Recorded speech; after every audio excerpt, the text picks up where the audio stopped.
요한계시록 4장 1절부터 3절까지 함께 봉독하도록 하겠습니다. 이 일 후에 내가 보니 하늘에 열린 문이 있는데 내가 들은 바 처음에 내게 말하던 나팔 소리 같은 그 음성이 이르되 이리로 올라오라. 이후에 마땅히 일어날 일들을 내가 네게 보이리라 하시더라. 내가 곧 성령에 감동되었더니 보라, 하늘에 보좌를 베풀었고 그 보좌 위에 앉으신 이가 있는데 앉으신 이 모양이 벽옥과 홍보석 같고 또 무지개가 있어 보좌에 둘렀는데 그 모양이 녹보석 같더라. 아멘.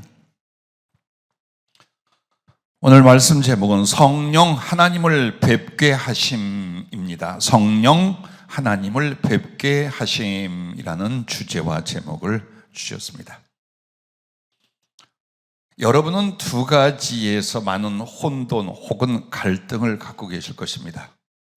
육의 것들을 앞세워서 신앙의 경험, 신앙의 의지와 보람을 만들 것이냐, 정말 순수한 하나님과의 만남과 경험을 통해서 나의 신앙과 삶의 목적을 정할 것이냐. 많은 사람들은 이 생각조차 못합니다.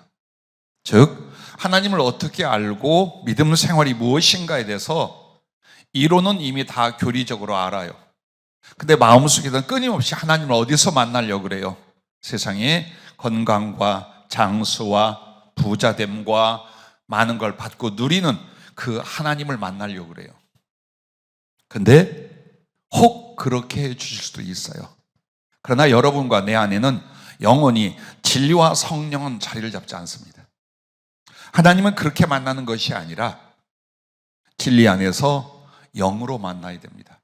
경험도 지식도 사랑도 비전도 하나님 말씀 안에서 나의 영과 성령의 만남과 교통으로 말미암아 거기서 진리가, 가치관이, 기쁨이, 보람이, 그리고 장래의 계획이 나오셔야 합니다. 이걸 덮어두고 삶의 현실 속에서 나의 원하는 바를 도와주는 하나님을 자꾸 만나려고 합니다.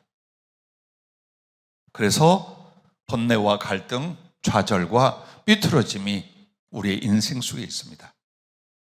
자, 오늘 이 말씀을 보면 계시록의 이야기요, 그리고 주님의 제자 요한의 특별한 경험이라고 말할 수 있습니다. 하지만 이 한 번의 경험 안에 성령으로 말미암아 하나님을 만나고 배우는 일들이 어떻게 있는가를 알려주시는 비밀과 열쇠이기도 합니다. 요한이 pat모섬에서 박해를 당하며 정말 생명을 언제 잃어버릴지 모를 궁핍과 고난을 겪고 있을 때였습니다. 왜 하나님은 우리에게 풍성의 자리, 안전의 자리, 그리고 사람과 더불어 행복을 누리는 자리에서 특별한 은총을 베푸시지 않는지 몰라요. 성경 그 누구에게도 정말 고난과 역경, 그리고 그 속에서 몸부림쳐 하나님을 사모하고 갈망하는 중에 만남을 주시고 은혜를 주시고 변화를 주셔요. 주님의 제자 요한에게 무슨 죄가 있으며 아직도 더 받을 연단이 뭐가 필요했겠습니까? 그 성숙하고 장성한 분량의 사람이. 그러나 그에게는 앞으로 장차 하늘의 일들을 보며 하나님을 친히 배우며 이 세상에 전할 거룩한 하나님의 계획과 비전이 있었습니다. 단지 그것은 지식의 전달이 아니라 하나님과의 거룩한 만남과 접촉 속에 이루어져야 했습니다. 그러기 위하여 그에게는 기도의 골방, 오직 위로 하나님만을 향한 뚫린 구멍의 자리, 바로 그것이 pat모섬이었습니다.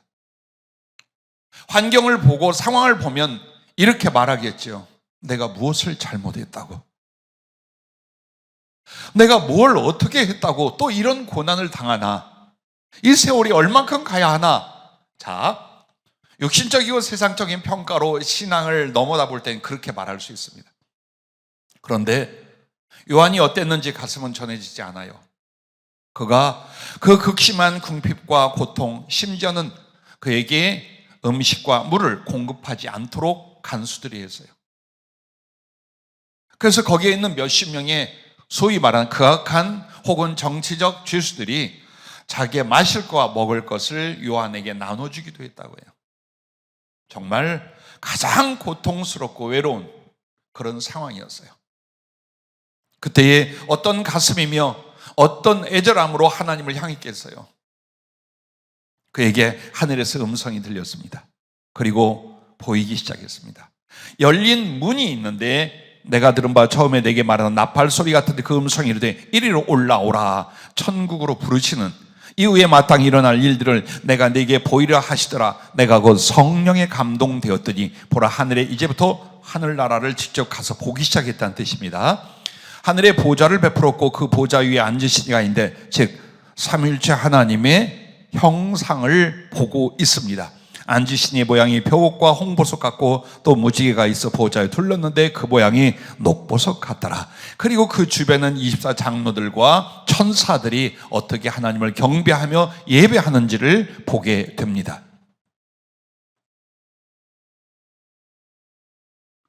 성령님은 하나님의 본체이십니다.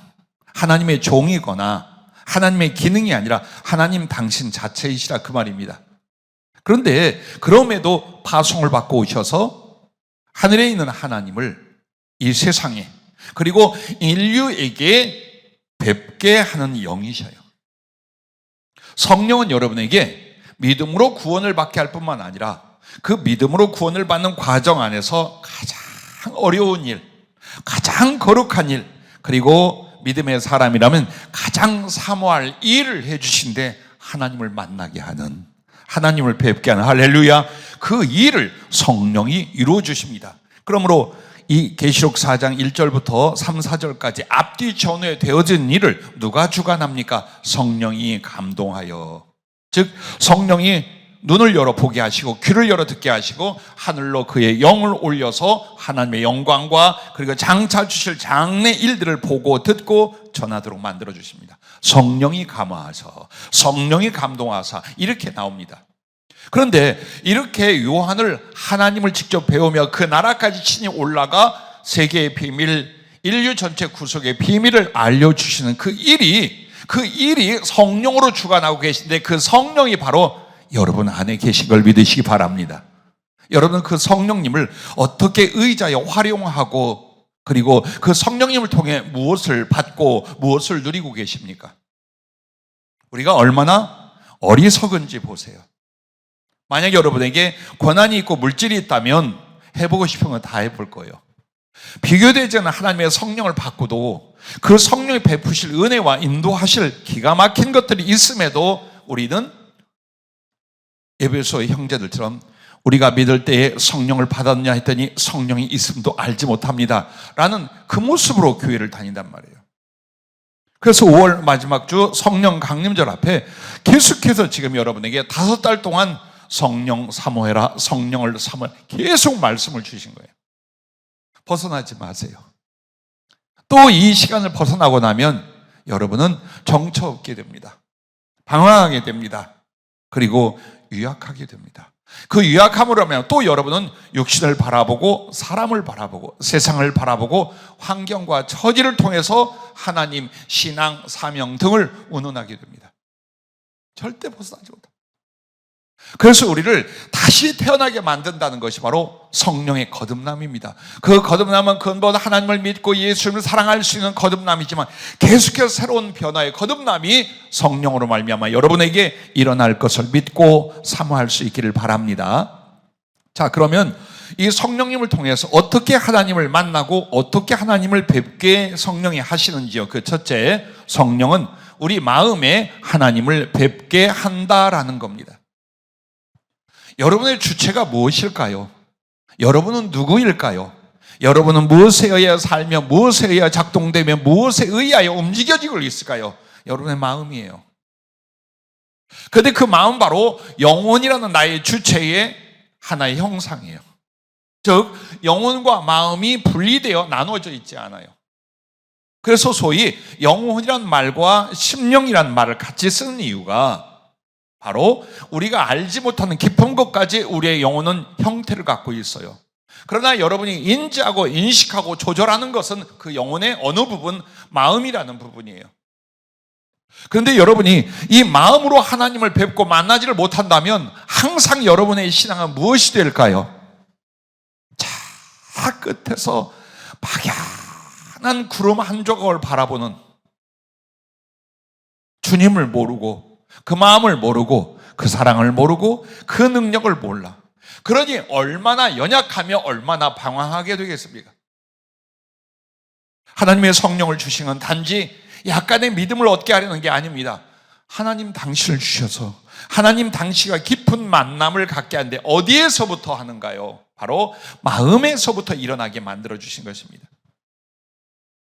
그래서 여기에 보면 성령이 감동되었다. 뭐가 감동될까? 몸뚱이가 감동될까요? 여러분이 소위 성령 수술과 작업은 성령의 감동이 아니에요.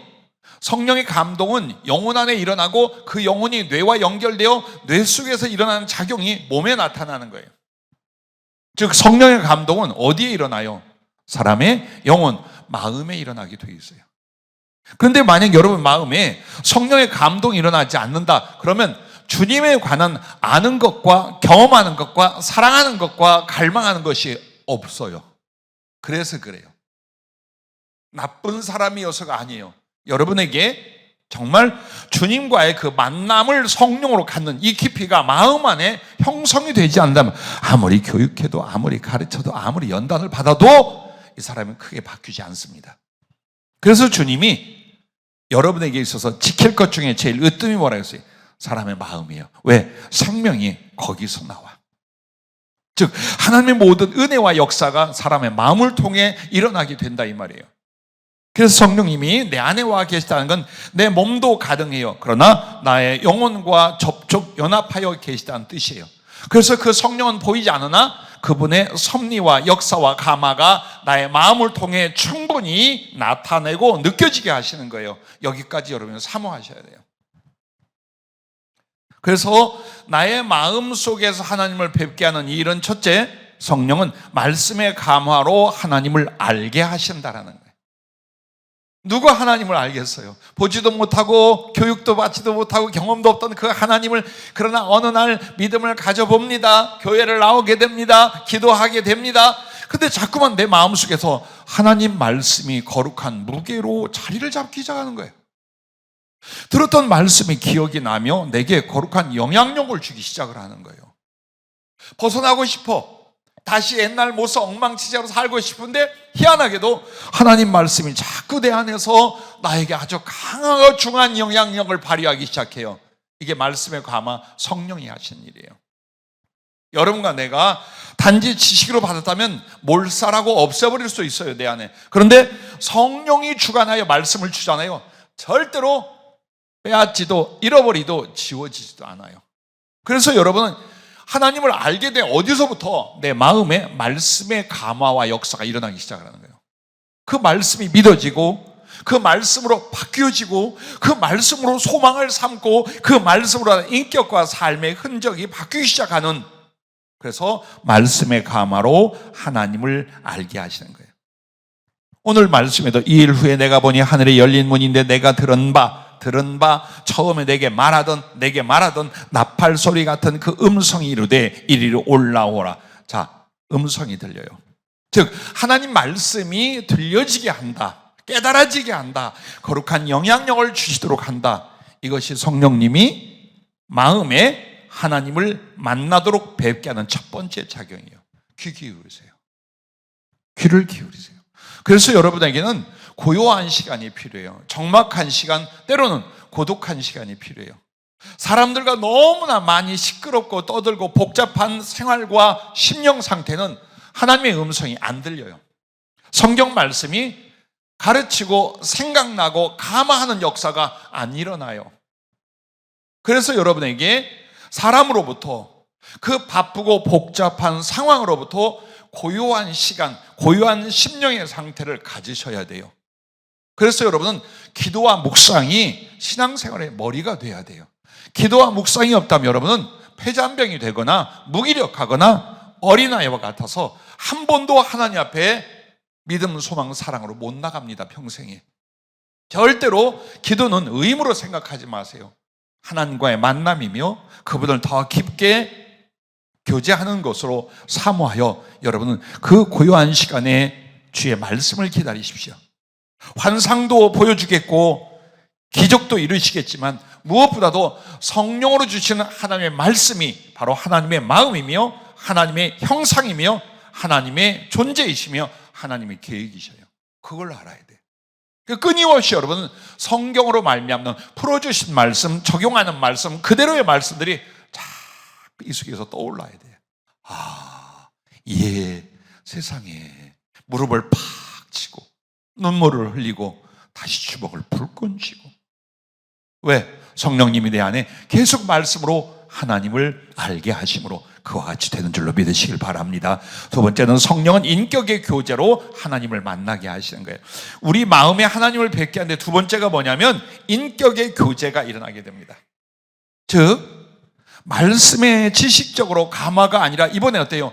주거니 받거니 하는 말씀과 말씀, 마음과 마음, 생각과 생각, 감정과 감정이 사람과 사람이 같이 나눈 것 같은 교제가 마음 안에서 일어나기 시작하는 거예요. 연기라고요? 해보세요. 되나? 안 돼. 아무리 연기하려도 여러분이 기가 막혀서 안 해요. 그런데 정말로 육신의 눈엔 보이지 않지만 분명하신 내 주께서, 내 하나님께서 내 안에 계셔서 내 말을 듣고 내 마음을 아시고, 그리고 그분의 말씀을 내게 주고 그분의 마음을 내게 이입시켜 주는 거예요. 감정과 감정이 의지와 지식과 지식이 서로 교통이 되는 일을 성령이 주관. 이게 어디까지 가는가 보십시오. 여기에서 은사가 나와요. 지혜 은사들이. 이 영적인 인격적 교제가 여러분 안에 충분하고 활발하지 않는다면 지혜의 은사들은 오지 않아요. 하나님의 지혜는 내게 임하지 않아요. 왜? 지혜가 뭐냐? 하나님과의 인격적 교제의 더 깊음이에요. 왜? 그가 보여주고 말씀해 주는 거예요. 근데 기계적으로 하는 게 아니라 그만큼 사랑의 깊이의 인격적인 관계가 돼야 말씀하고 비밀 없이 대화하기 시작한다 그 말이에요. 그게 예언이 되며 영분별이 되며 지혜의 말씀이 되며 지식의 말씀이 되며 각종 하나님의 비밀을 풀어주는 그분의 지혜의 영역이 되는 거예요. 그래서 여러분은 은사와 능력을 구하기 전에 주님과의 인격적인 진실한 교통이, 그 교제가 얼만큼 이루어지고 있는가 자기를 한번 돌아보세요. 자기를. 여러분은 알아요. 경험 속에 주님 불러보고 내가 혼자 왜? 보고 싶었어요. 나도 이게 아니란 거 알아요. 깊은 영적 교제에 들어가면 주님 부를 때에 당신만의 응답이 있어요. 나의 고백에 당신만의 받아주심이 있어요. 또 내게 하실 말씀이 있어요. 사랑을 말씀해요. 때로는 칭찬을 말씀해요. 때로는 배 죽일 만큼 책망도 하셔요. 아버지와 아들이, 신랑과 신부가, 친구와 스승과 제자가 그 거룩한 교제를 지식으로만이 아니라 마음과 마음으로 나눈 이 일을 성령이 주관해 주심을 믿으시기 바랍니다. 그러므로 계시록 4장 4절에 보면 또 보좌에 둘려 24 보좌들이 있고 그 보좌들 위에 24 장로들이 흰 옷을 입고 머리에 금관을 쓰고 앉았더라. 이분들 뭐 하는 사람들이에요? 주님하고 교제하는 그 가까이를 말하는 거예요. 예배하고 교제하고 사랑하는 그 관계성의 가까움이 하나님 보좌와 맞닿아 있는 거예요. 이게 소위 말하는 셋째 하늘 삼층천의 영광이에요. 즉 결국 하나님의 성령을 우리에게 주시고자 한 건 그 마음속에서 주님과 깊은 교제가, 사랑의 나눔이 일어나게 하는 일이라 이 말이에요. 이것을 믿고 사모하고 이루어갈 수 있기를 주님의 이름으로 축복합니다. 또한 우리 마음에 하나님을 뵙게 하는 세 번째는 성령은 은사적 기능으로 하나님을 뵙게 하십니다. 자, 이제 은사적 기능이라는 것 어렵게 생각하지 마세요. 여러분이 때로는 거룩한 성음을 들어요. 혹은 비전을 보아요. 혹은 특별한 하나님의 만남과 그분의 말씀이 있어요. 이것이 이제 어떻게 되냐면 여러분에게 기능화되고 더욱 깊이 있는 능력화되고 그리고 온전한 지혜화되어 나의 것이 되게 만드는 것. 이게 이제 은사예요. 즉 성령의 은사란 건 주어져 있어요. 이제 그 사람에게. 그리고 더 발전이 될 수 있고 소멸이 될 수도 있어요. 그래서 어쩌다 기도의 응답이거나 어쩌다가의 체험이 아니에요. 깊은 신령한 것이로되 내게 장착이 되어 있어요. 나의 식량처럼 무기처럼 지혜처럼 장착이 되어서 주님과 나누게 되는 거예요. 그래서 그 은사적 기능은요 세 가지예요. 우리에게 계시적으로 나타나는 게 보게 하고 듣게 하고 말하게 하고 느끼게 하는 거예요. 그래서 성령님이 사도행전 2장에 강력하게 강림할 때 급하고 강한 바람, 소리, 즉 듣게 한다 이 말이에요. 불의 혀 같은 것이 각자의 머리 위에 임하더니 보게 했다라는 뜻이에요. 입이 열려 방언하고 하나님을 찬양하고 나아가 복음을 전했어요. 말하게 했어요. 그리고 그 가슴은 어때요? 느끼고 거룩한 감동이 일어나는 거예요. 성령님은 이렇게 하시게 되어 있어요. 그래서 반드시 여러분에게 귀를 열고 눈을 열고 입을 열게끔 만들어 주셔요. 속이든 불이 붙게 하겠지요. 거룩한 불이 타오르게 하겠지요. 이걸 만드시려고. 그런데 성령을 사모함이 물질이나 인간적인 애정이나 나의 삶의 모퉁이의 어떤 부분을 바라는 것보다 10분의 1도 안 돼. 아니 때로는 100분의 1도 안 돼. 그래서 우리는 성령에 관한 이야기 모음집을 읽어보고 듣기는 하되 내가 소유하신 성령님을 통한 이 만 가지의 은혜를 누리고 그래서 그 속에서 장성하고 그 속에서 주님 사랑과 당신께 대한 충성의 열매를 이루지 못한 이유가 거기에 있습니다. 자, 여러분과 나에게 주님이 내가 내 영으로 볼 수 있는 비전을 열어주시기 시작해요. 그래서 하나님의 어떤 메시지가 형상화되어 나타나게끔 하셔요. 그걸 신비하고 이상하게 여기지 마세요. 얼마든지 교통의 도구로 성령은 사용하셔요. 그리고 분명히 들려요. 물을 수 있고 들을 수 있게 하셔요. 그리고 마음속에는 감화와 감동이 일어나게 해요. 그리고 이것을 표현하게 만드셔요. 이게 바로 지혜의 집합체예요. 그렇죠. 보고 듣고 깨달은 바를 언어로 표현하게 만드시는. 그래서 여러분은 성령에 잡히면 잡힐수록 이 사람은 평범한 사람, 범인이 아니라 특별히 총명한 사람, 누구도 감당치 못할 지혜로운 사람의 변화가 일어나는 거예요. 20년 학교 공부로 되는 거 아닙니다. 무엇을 해서 달인이 되는 것이 아닙니다. 성령으로 말미암습니다. 자, 하나 예를 들어 여러분의 간증을 할게요. 마음에 감동하고 말씀하고 보여주시고 듣게 하는 것의 총체를 엊그제 기도하고 있는데요. 주님 보고 싶어요 부탁을 했어요. 늘 그래요. 당신이 먼저 보여줄 때 있지만 정말 주님을 내 영의 눈으로 내 영의 귀와 가슴으로 당신을 더 경험할 수 있기를 내 기도의 절반은 그걸 사용을 해요. 절반은 고백과 간구와 중보를 하면 절반은 이제 주님하고 나하고 보고 듣고 나누는 이 시간. 왜 내가 이 시간 안 가졌는지 몰라. 조금밖에 안 가졌었어요. 생각하니까 이런 바보같이 살았네 싶은 거예요. 맨날 부르짖어 기도하고 남을 위해 기도가 장래 일만 위해서 기도하고 주님과 나 사이의 그 교제는 거기에 비하면 짧았어요. 그래서 이제는 그렇게 안 하려고. 이젠 다른 시간을 줄이더라도 당신과 나 사이의 교제가 무엇보다 중요하잖아요. 주님이 바랬던 게 내가 이루는 일들이었겠어요? 나와 당신의 사랑이었겠어요? 그런데 주님이 딱 요즘은 그 부활의 주님 그리고 계시록에 나타난 주님은 얼굴이 그 해가 비치는 힘있게 비치는 광채와 그리고 머리가 흰 머리예요. 요즘 주로 그렇게 보여주신데 희고 빛나는 머리를 뒤로 잘 넘기신 잘생긴 주님이에요. 자, 근데 그 주님이 내게 손을 딱 내미신데 옷이 짧은가? 이렇게 딱 두 손을 내미시는 거야. 그래서 손을 잡으려다가 주님 어째 손이 이러셔요? 네가 와서 잡아주지 않는 내 손이 무슨 소용이 있겠느냐. 기도가 조금 소홀해졌더니 기도하면서 내 마음이 조금 복잡하고 힘들었더니 주님과의 깊은 사랑이 안 이루어지더라 이거예요. 그래서 손이 없어. 주님 잘못했습니다. 그리고 그 옷 소매로 손을 넣어서 그 손을 잡아서 꺾어보고 만져보고 그런데 밑을 보니까 주님 옷자락 발밑에 구름같이 서려 있는데 발이 없어요. 주님 발은 왜요? 너희가 복음을 전하지 않는데 내 발이 무슨 의미가 있겠느냐. 주님 잘못했습니다. 주님 죄송합니다. 제대로 하겠습니다. 그러자 엄청난 그 두 발이 양 옆에 탁 서는 거예요.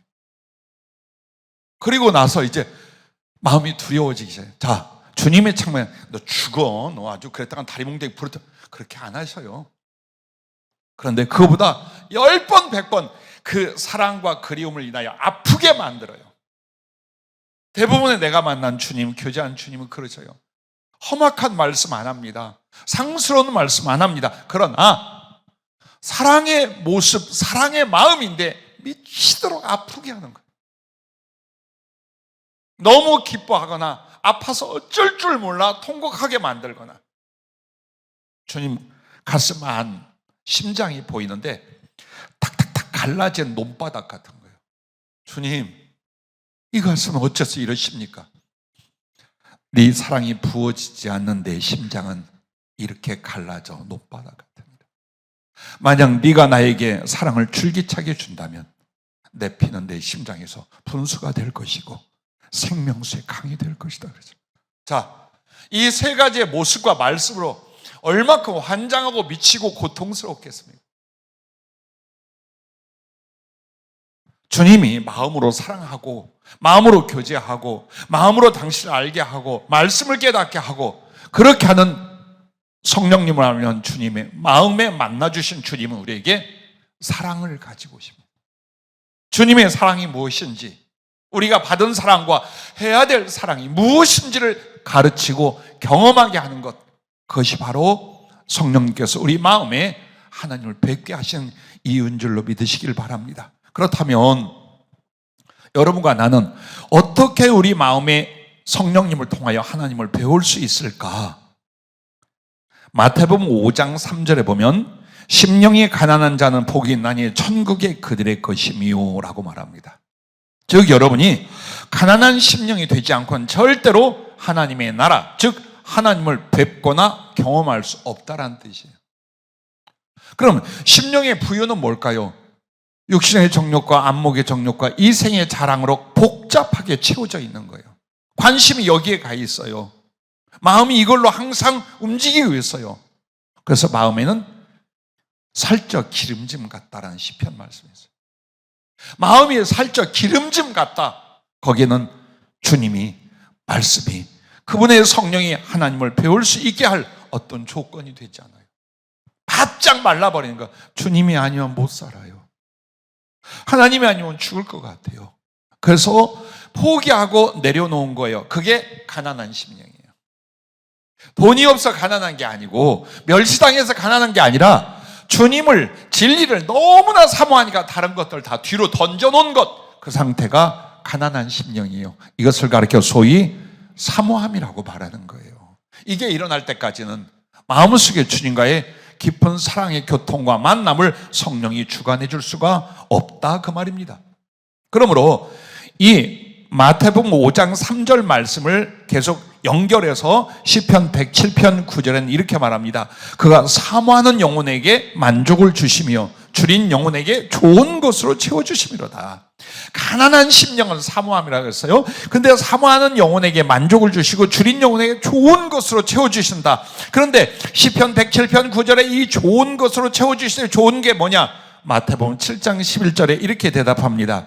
너희가 악한 자라도 좋은 것으로 자식이 줄 줄 알거든 하물며 하늘에 계신 너희 아버지께서 구하는 자에게 좋은 것으로 주시지 않겠느냐?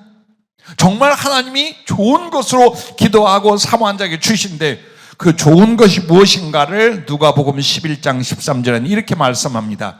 너희가 악할지라도 좋은 것을 자식에게 줄 줄 알거든 하물며 너희 하늘 아버지께서 구하는 자에게 성령을, 구하는 자에게 성령을, 구하는 자에게 성령을 주시지 않겠느냐 하시니라. 이것이었어요. 하나님이 우리에게 줄 수 있는 가장 좋은 것이 성령인데 그것은 정말 사모하고 갈망하는 가난한 심령 상태를 이루어야 된다. 그게 그릇이에요. 성령님을 모실 수 있는 그릇, 성령님 모시는 성전, 가난해지는 거예요. 세상적이고 육신적이고 물질적이고 이 복잡함, 여기에 미련과 욕망이 가득한 마음에는 결코 성령으로 하나님을 그 마음에 만나도록 인도하실 수가 없다라는 걸 말합니다. 자, 두 번째로 성령은 우리의 삶에서 하나님을 만나게 하신다라는 겁니다. 마음에서만 하나님을 만나게 하는 게 아니라 나의 삶 속에서 하나님을 만나게 하시는 분이 성령님이셔요. 첫째, 성령은 기도의 응답과 역사로 하나님을 만나게 하신다라는 거예요.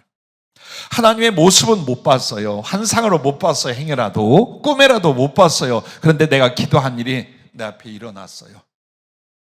내가 사모하고 갈망했던 그 일들의 역사가 일어났어요. 그럼 이게 뭐예요? 하나님이 하신 일을 통하여 하나님이 당신을 만나게 하신 거예요. 여러분, 그걸 알아야 돼요. 아, 기도하니까 됐구나. 누가 했는데 그거? 내가 기도했더니 그 일을 누가 하셨는데? 나의 하나님이 하셨어요. 나의 주님이 하신 거예요. 그 하신 일 과정에, 그리고 결과 속에서 여러분 누구를 알고 누구를 만난 거예요? 내가 믿고 의지하는 그 하나님, 내가 사모하고 기도했던 그 예수님을 여러분 그 현장에서, 그 삶 속에서 그 응답을 통하여 여러분 만난 거예요. 작은 거 하나 치료됐어요? 조그만 일 하나가 해결됐어요? 조그만 일이라고 생각하지 말아요. 하나님이 하셨어요. 그 자리에 하나님이 나타나셨고 하나님이 그 일을 해결해 주신 거예요. 그래서 여러분은 정말 친히 살아계신 하나님을 만난 것처럼 감사할 줄 알고 기뻐할 줄 알고 영광을 주 앞에 돌릴 줄 알아야 돼요.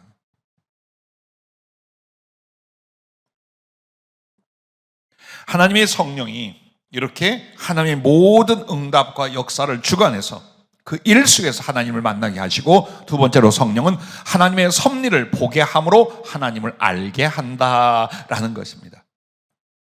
하나님의 뜻과 섭리가 무엇인지 우리가 어떻게 알아요? 항상 그래서 여러분과 나는 고집을 부립니다. 이렇게 해주세요, 이렇게 해주세요, 이렇게 해주세요. 입장을 바꿔놓고 안 해주기만 해봐라. 하나님이 이거 뭐고? 이렇게 갑니다. 그게 아니라 나를 더 잘 아시는 하나님이, 나의 복됨과 나의 유익을 위하여 더 잘 아시는 하나님이 계획을 세워서 이끌어 가시고 그 계획대로 이렇게 일하시고 저렇게 섭리하신단 말이에요. 성령은 이걸 이제 알게 하시는 거예요. 가난해도, 실패한 것 같아도, 병들어도, 죽어도 하나님이 나를 사랑하시고 더 복되고 유익하게 계획하신 바와 그걸 이루어가는 그 섭리를 여러분이 알 수 있다면 얼마나 행복할까요? 얼마나 자신 있고 담대할까요? 얼마나 실패하지 않고 직로로 가서 그 뜻을 많이 성취할까요? 그걸 성령이 하시는 거예요. 아하. 살아온 세월 내가 헤쳐나올 때는 고난과 궁핍, 역경과 모욕의 순간에 주님은 안 보이는 것 같았죠. 그때는 내가 애써야 하고 내가 참아야 하고 내가 몸부림쳐야 하고 내가 이를 물고 견뎌야 될 것 같았죠. 그런데 딱 지나고 나서 뒤돌아보니 어때요? 어느 순간에 누구를 일으켰고 어느 순간에 누구를 제하시고 어느 순간에 무엇을 주시고 어느 순간에 어떤 길을 열어주시고. 한번 생각해 보세요. 우리 교회의 일들과 여러분 개인과 혹은 주의 종에 지나왔던 삶 속에서 한번 보시죠. 하나님의 섭리가, 그분이 어떻게 역사하시고 이끌어 오셨는가를 보십시오. 그게 바로 하나님을 배우는 거예요. 여러분은 항상 환상으로만 봐야만 하나님 본다고 생각하는 거예요. 그분의 자취, 그분의 행함, 그분의 나를 향한 섭리와, 그러므로 성령님이 우리의 삶 속에서 하나님을 만나게 하잖아요. 그것은 하나님의 동행으로 나타나요. 아, 주님 여기 계셨군요. 하나님은 하늘에만 계신 게 아니라 바로 이 자리에 계셨군요 라고 경험하고 고백하고 담대한 믿음으로 나아가도록 만들어주신다, 그 말입니다. 또한 세 번째는 성령은 말씀의 성취로 하나님을 뵙게 한다는 겁니다. 자, 말씀의 성취, 언약의 성취예요. 그래서 시편 기자는 새벽에 일어나서 무엇을 구했느냐? 물질을 구하거나 애정을 구하거나 건강을 구하거나 이런 걸 구하지 않았어요. 말씀을 구했어요. 하나님 말씀을 주시옵소서. 그 말씀을 듣고 받기 위하여 몸부림쳐 새벽 미명에 일어나 부르짖는 기도가 시편 나와요. 그럼 왜 말씀을 구할까요? 말씀에 다 있거든. 하나님이 주실 은혜가, 하나님의 계획이, 하나님의 축복이 그 말씀은 다. 그러니까 지혜로운 자는 말씀을 듣고자 하고 말씀을 받고자 해요. 근데 어리석은 자는 뭘까요? 내 눈으로 봐야 돼, 내 손으로 잡아, 안 그러면 아무것도 아니야, 이렇게 생각하는 거예요. 하나님 말씀하시잖아요. 입을 열어 말씀하시잖아요. 반드시 그것을 성취하셔요. 여러분에게 가장 중요한 건 뭘까요? 하나님의 약속의 말씀을 내가 경청하고 받을 수 있는 거예요. 성령의 말씀을 내가 받을 수 있는 거예요. 이거보다 복된 게 어디 있겠어요? 왜? 그건 부도수표 나지 않아. 그것은 잊혀지지 않아.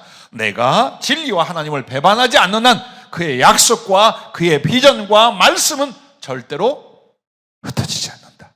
반드시 성취되게 하신다라는 거예요. 그러므로 여러분과 나의 사모함은 성령님과 깊은 교통을 통해서 주님과 만남을 이루어 가잖아요. 그럼 계속해서 그분이 비전을 줘요. 말씀을 내게 심령적으로, 인격적으로, 신앙적으로도 적용하지만 비전을 자꾸 줍니다. 내가 너에게 이것을 하리라. 넌 이것을 준비해라. 이것은 이렇게 하고 저것은 저렇게 되며 이렇게 하리라. 조심스러워요. 그런데 어젯밤에 세계 선교 기타 여러 곳을 위해서 기도하고 있었어요. 그리고 주님께 얼마 전 책망을 받은 게 이거였어요. 선교가 활발하게 사역적으로 일어나기를 기도하고 있는 내 마음에 그 나라 그 지역의 영혼들에 대한 긍휼이 불타오르지 않는 거예요. 이거 딱 지적하는 거예요, 주님이. 이게 사업이냐? 복음 전파가 사업이더냐? 네가 그 속에서 그 나라에서 사역이 일어나기를 바라면서 왜 그들 영혼에 대한 긍휼이 없냐? 왜 불이 붙지 않느냐? 그게 또 회개했잖아요. 그런데 어제는 성조기가 보여요. 내가 태극기나 성조기를 그렇게 이렇게 애지중지하지는 않는데 성조기가 쫙 보여. 그래서 별은 쉬운 득에 줄은. 그런데 주님이 딱 그랬어요. 주님, 여기에 영적 의미가 있습니까? 물었어요. 아니다. 네가 궁극적으로는 미국에서 사역을 하다가 거기서 죽을 것이다. 내가 어느 나라 어느 활동을 하다 죽을 것이라는 말씀은 처음이었어요. 그러니까 복음을 전하다 죽을 것이다, 혹은 아마도 선교 사역하다 죽을 것이라는 말씀은 많이 나왔는데 어느 나라를 특정한 경우는 솔직히 말해서 어제 처음이었어요. 그런데 사실 미국을 그렇게 좋아하거나 미국을 통한 선교의 기회를 막 사모하진 않아요. 좀 이상하더라고요, 내가. 근데 주님이 뭘 이야기하지, 성령으로 뭘 이야기하시냐면 거기에 세울 사명자가 많다. 성령으로 서서 앞으로 세계 선교를 위해 일어날 수없이 많은 영혼들이 있다. 그리고 두 번째는 결국 적그리스도의 활동의 발판이 그 나라 그 지역이 될 수 있다. 그래서 성령의 사랑, 하나님의 말씀을 검을 가지고 복음을 전하며 주의 영광을 위하여 생명 바칠 많은 사람이 거기 필요하다. 청년들을 보낸 것 전에는 각자 자기를 위해서 보냈다고 생각한다. 그게 아니다. 너희 내가 계획한 사역을 위해서 보냈던 것이다. 나도요, 그 생각 안 했어요. 내게 주어진 사역을 위하여 우리의 자식과 젊은이들이 먼저 갔다는 생각 한 번도 안 해서 잘 되라, 훨훨 날개 달고 아주 잘들 되라 라고 했어요. 근데 가만히 지나간 20년을 보니까 아하, 내가 실패했구나. 목적을 잘못 알았구나. 참 그렇게 성령 운운하고 말씀 운운하면서요, 제가 삶을 보면 얼마나 많이 어리석은지, 실패가 있는지 몰라요. 그나마 감사한 건 그걸 깨달을 수 있다는 거예요. 그리고 돌이킬 수 있다는 거예요. 자, 우리에겐 지금 아무것도 없어요. 예, 감사히 아무것도 없어요. 그러나 당신이 말씀해요. 내 평생에 가장 주님께 소원한 건 이겁니다. 주님이 하신 말씀이 주님의 말씀이라는 걸 세상이 알게 하시옵소서. 나를 통해 주님 주신 말씀이 진리였다는 것만 증명되게 해주십시오. 무슨 짓을 하라 하면 할 것이요, 어디를 가라 하면 할 것이요, 죽으라면 죽을 테니 주님이 주신 그 말씀이 주님의 말씀임이 증명되게 해주십시오. 그게 내 소원이에요. 그래야 주의 종이 성령으로 자신 있게 전하지요. 어디 가서 자신 있게 누구에게 권면하며 누구에게 예언하며 누구에게 설교하며 누구에게 주의 뜻을 말하겠습니까? 다른 건 없어요. 다른 건 내게 원하지 않아요. 그런데 지금까지 주님은 고난의 예언도 하나님의 거룩한 축복의 약속도 다 이루어져 왔어요. 그리고 어느 계획된 것들이 진행 중에 있거니와 아마도 여러분 개인과 교회에게 성령이 말씀으로 주시잖아요. 반드시 이루어집니다. 거기서 우리는 어때요? 기다렸던 주님, 말씀하신 주님을 만나게 되는 줄로 믿으시길 바랍니다. 그렇다면 이렇게 우리의 삶 속에서 성령님을 통해 하나님을 만나는 일은 어떻게 해야 될까요? 순종하며 기도하는 심령이에요. 먼저가 사모하며 기도하는 심령이었다면 삶 속에서 하나님을 만나려면 어떻게 하냐? 순종하며 기도하는 심령이어야 한다라고 했습니다. 자, 이 방법론에서 마태복음 5장에 팔복을 사용하셨어요. 어떻게 성령으로 하나님을 만나는가를 성령님이 팔복을 통해 대답을 하시는 거예요. 그래서 두 번째로 순종하며 기도하는 심령은 마태복음 5장 5절에 보면 온유한 자는 복이 있나니 그들이 땅을 기업으로 받을 것이며라 합니다. 여러분 생각에 온유라고 하면 사람한테 승질 안 내는 거, 혈기 안 부리는 거, 복수 안 하는 거 포함돼요. 그러나 진짜 온유는 뭔 줄 아십니까? 진짜 온유는 야고보서 1장 21절에 이렇게 말합니다. 그러므로 모든 더러운 것과 넘치는 악을 내버리고 너희 영혼을 능히 구원할 바 마음에 심어진 말씀을 온유함으로 받아라. 즉 하나님께 대한 온유함이에요. 고집부리지 않는 거예요. 그분이 옳다 하시는 말씀에, 이렇게 하라는 말씀에 거기에 대해서 여러분 어때요? 부드럽게, 그래서 단단하고 굳어진 심령을 제하여 부드러운 마음을 준다는 에스겔서의 마음이 온유예요. 그래서 온유한 심령이란 그저 사람한테만 착한 척 좋은 척 하는 게 아니라 하나님과 그 말씀이라면 어때요? 네 하고 즐거이 순종하는, 이게 온유예요. 이게 온유예요. 그래서 하나님 말씀이라면 무조건 따를 수 있는 상태의 기도, 그게 우리에게 필요하다는 거예요. 그러면 어떻게 됩니까? 바로 마태복음 5장 6절 말씀은 의에 줄이고 목마른 자가 됩니다. 정말 하나님 말씀과 그 의가 실천이 되고 이루어지기를 내 영혼 속에서 굉장히 사모합니다. 이게 이제 순종의 상태가 이어져 가는 거예요. 그래서 이 사람의 의에 줄이고 목마른 자는 복이 있나니 그들이 배부를 것이며, 이 말씀을 지나서 어디로 갑니까? 5장 8절 마음이 청결한 자는 복이 있나니 그들이 하나님을 볼 것이며, 이 상태가 되는 거예요. 마음의 청결한 건 우리가 소위 말하는 그냥 단지 깨끗함이 아니에요. 복잡하지 아니한 하나님만을 사랑하는 단순함이에요. 이게 깨끗함이에요. 죄악에 대해서 모른다는 게 아니에요. 하나님 한 분 외에는 생각지 않는 그 단순함, 당신의 말씀, 당신의 사랑, 당신의 뜻에 대해서 온전히 순복하는 그 단순함, 이게 심령의 청결이에요. 이 사람들이 하나님을 봐요. 마음으로 보고 삶 속에서 그분의 손길, 발걸음, 그분의 섭리를 보게 되는 줄로 믿으시길 바랍니다. 마지막 세 번째는 성령은 우리로 하여금 직접 하나님을 뵙게 한다라는 겁니다. 오늘 본문처럼 이것은 단지 환상이 아니에요. 왜? 하나님 나라로 데리고 올라가는 바를 경험시킨 거예요.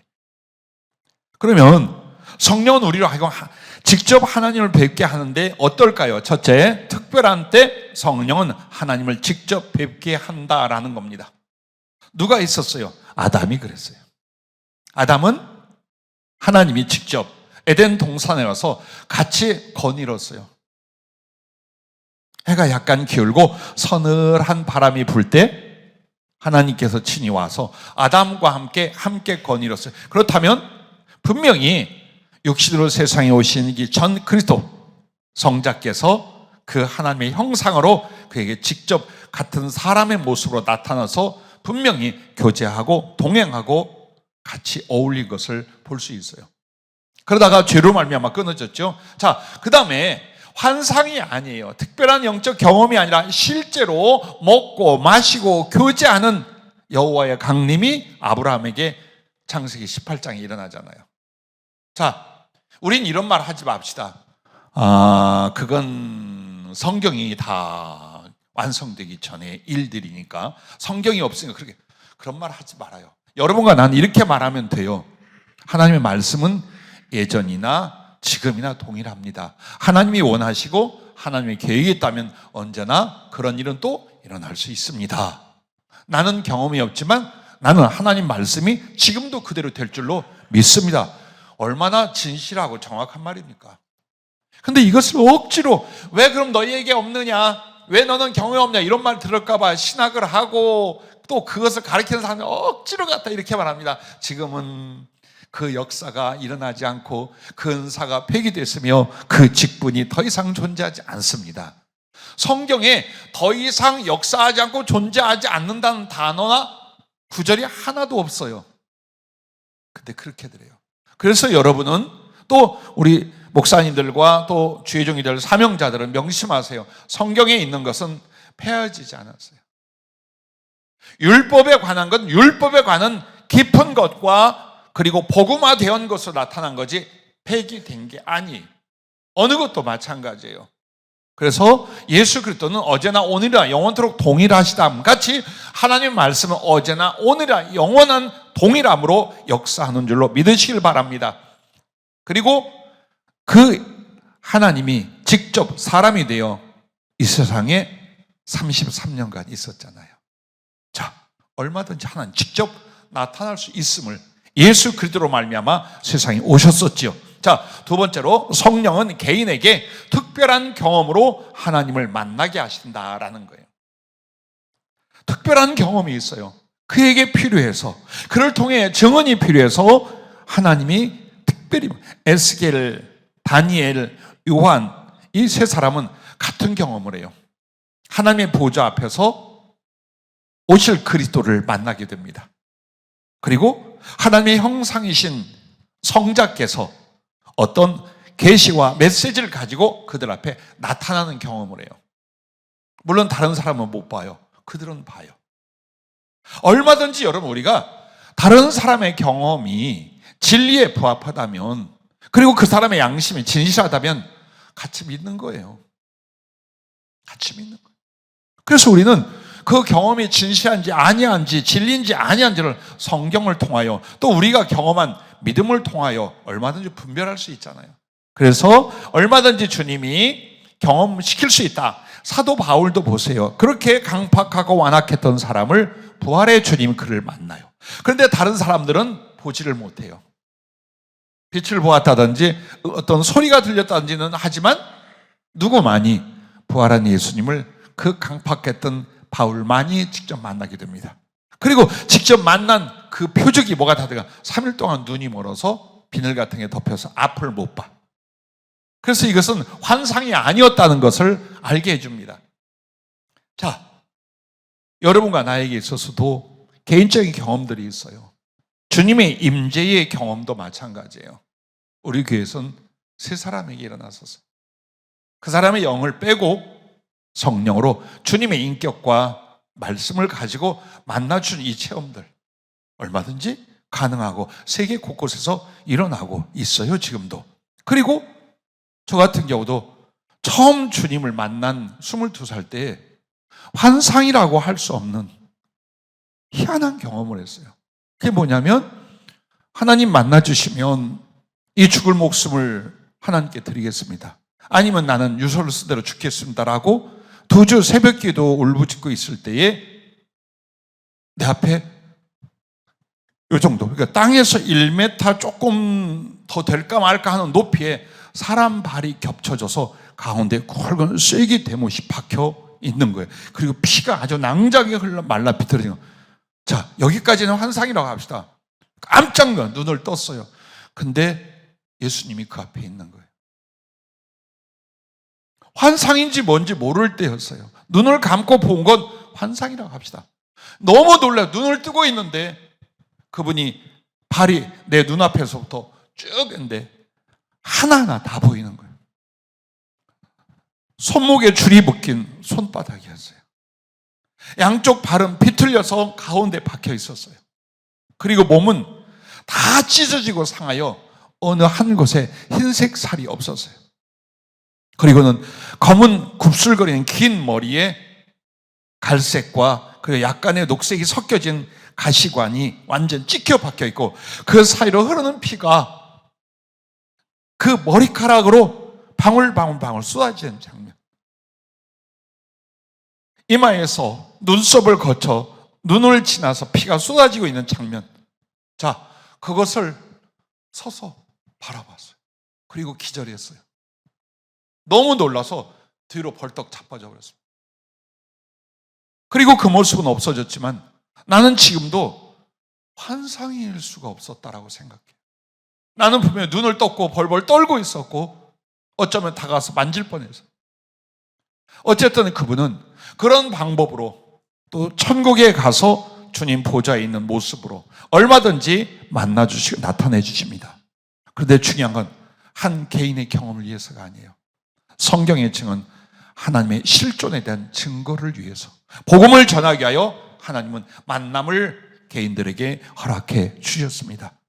그래서 여러분과 나에게, 나는 여러분 마음속에 정말 하늘나라 가면이라는 단서를 달지 말아요. 하늘나라 가면 주님을 보겠지, 하늘나라 가면 다 알겠지, 하늘나라 가면 이렇게 되겠잖아요. 그 하늘나라 가기 전이 중요한 거예요. 왜 주님을 봐야 되느냐? 두 가지 때문 아니겠어요? 더 사랑하기 위해서, 그리고 내가 만나고 본 이 주님을 확실히 증거하기 위해서. 그 이유라면 여러분은 만나세요. 성령은 얼마든지 개인과 인류에게 살아계신 하나님을, 주 예수 그리스도를 소개하고 안내하고 만날 수 있게 하십니다. 그 거룩한 경험이 심령 안에서와 나의 삶 속에서와 그리고 특별한 성령의 체험 안에서 여러분과 나에게 일어나야 될 줄로 믿습니다. 그렇다면 여러분과 나에게 있어서 이제 정말 주님을 완전히 보고 하나 되는 것이, 성령은 성도들이 천국에서 하나님을 직접 배우게 한다는 거예요. 그래서 여러분과 내가 하나님 나라에 들어가면 이제 주님을 정말 친히 배우며 만나고 감각하게 될 것입니다.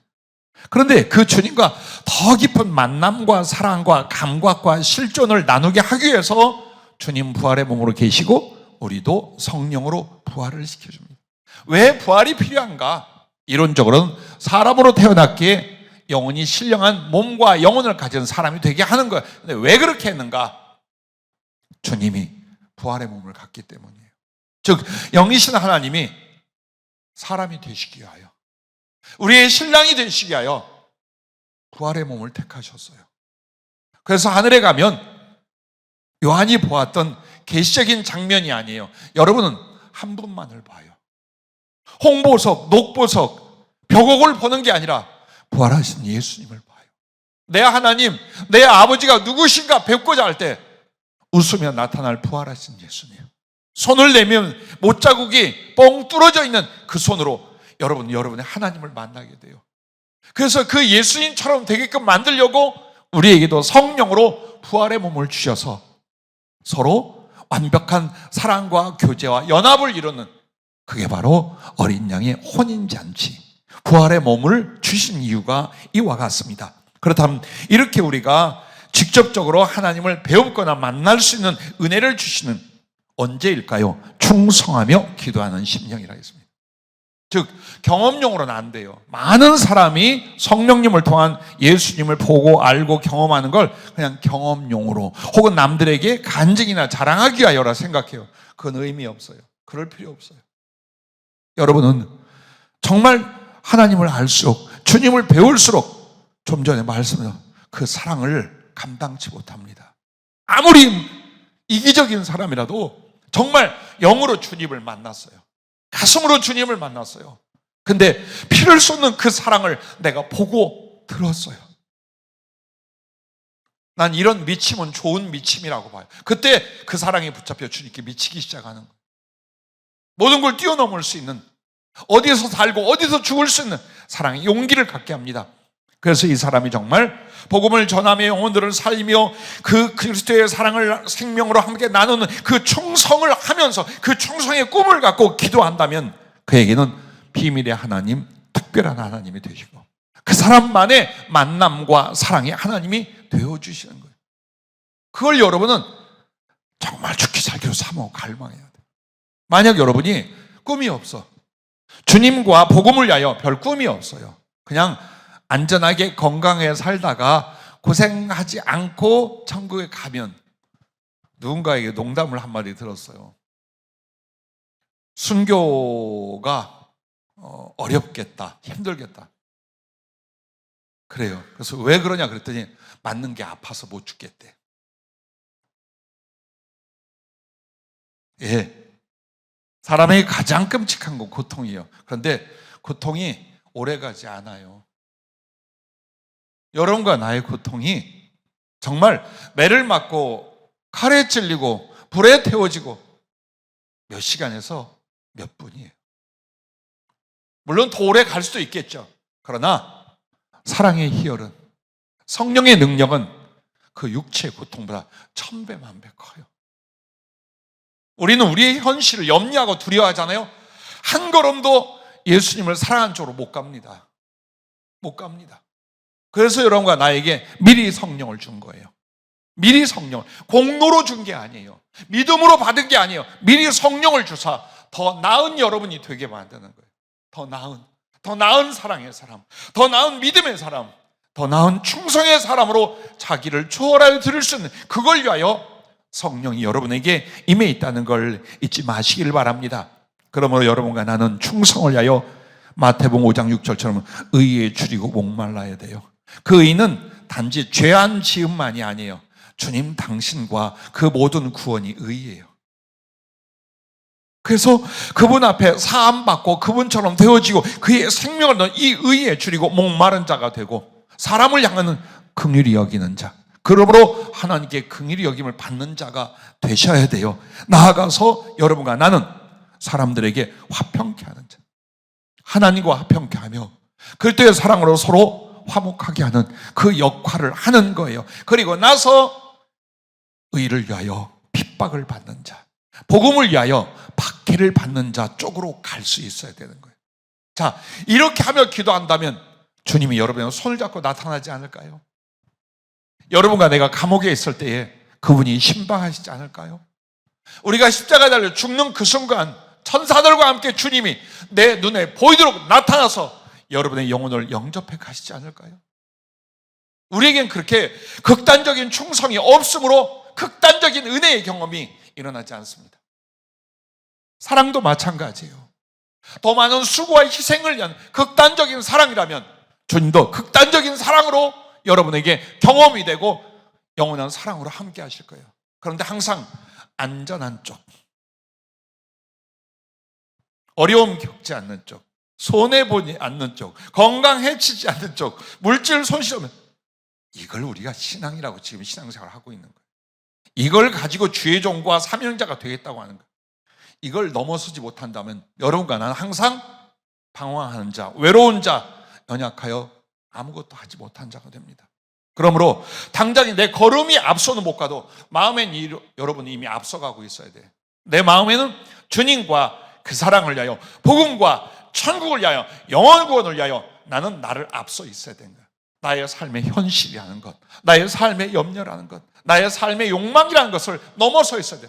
언제고 주님께 간다. 언제고 죽으라면 죽을 수 있다. 언제고 버리라면 버릴 수 있다. 그게 왜 기도가 필요할까요? 그걸 위해 기도하는 거예요. 왜 평생의 기도를, 자기 부인을 위해서 기도하는 거예요. 하나님의 은혜를 안 주시니까 달라고 하는 게 아니에요. 나를 통제할 수가 없어요. 내가 하나님 말씀에 복종할 수가 없어요. 내 자아와 죄성은 계속 내게서 나와요. 근데 이걸 꺾을 수 있게 하여 하나님께 매달려 기도하고 그 경건의 시간과 기도 속에 성령과 말씀의 역사가 나로 하여금 자기를 부인하고 자기에게 십자가를 칠 수 있어 그리스도를 따라가게 만드는 것입니다. 자, 더욱 성령으로 충만한 5월달이 되시길 주의 이름으로 축복합니다. 기도하겠습니다.